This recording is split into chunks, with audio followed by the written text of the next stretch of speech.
নমস্কাৰ ফ্ৰেণ্ড, আজি আন এটি ভিডিঅ' লৈ আহিছোঁ। এইটো ভিডিঅ'ত মই মা কামাখ্যা মাৰ দৰ্শনৰ কাৰণে গৈছিলোঁ 20 জুন অৰ্থাৎ শনিবাৰে।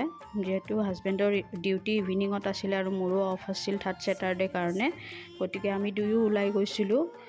গৈ পাওঁতেতো দেৰিয়ে হ'ল, কাৰণ দৰ্শনটো সম্ভৱ নহয়, কাৰণ দৰ্শনৰ কাৰণে সোনকালে যাব লাগে ৰাতিপুৱাই।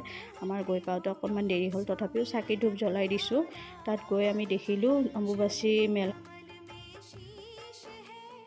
অম্বুবাচী মেলা যিহেতু নিচেই ওচৰত, গতিকে ভক্তসকলৰ এতিয়াৰ পৰা আগমন ঘটিছে। বহুত দূৰৰ পৰা ভক্তসকল আহিছে আৰু আপোনালোকেতো গমেই পায় প্ৰবৃত্তি আৰু নিবৃত্তি সময়খিনি। প্ৰবৃত্তি সময় হৈছে 22 জুন অৰ্থাৎ সোমবাৰ সন্ধিয়া 7:38 পৰা লাগিব, আৰু নিবৃত্তি সময় হৈছে 26 জুন নিশা 10:57।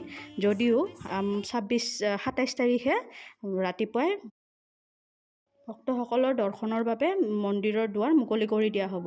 আপোনালোকেও যাব। আৰু তাত সৰু সৰু ল'ৰা ছোৱালীয়ে স্বচ্ছ অভিযানৰ কামো কৰি আছে। আমি ফটো দুখনমান উঠিছোঁ, তাকে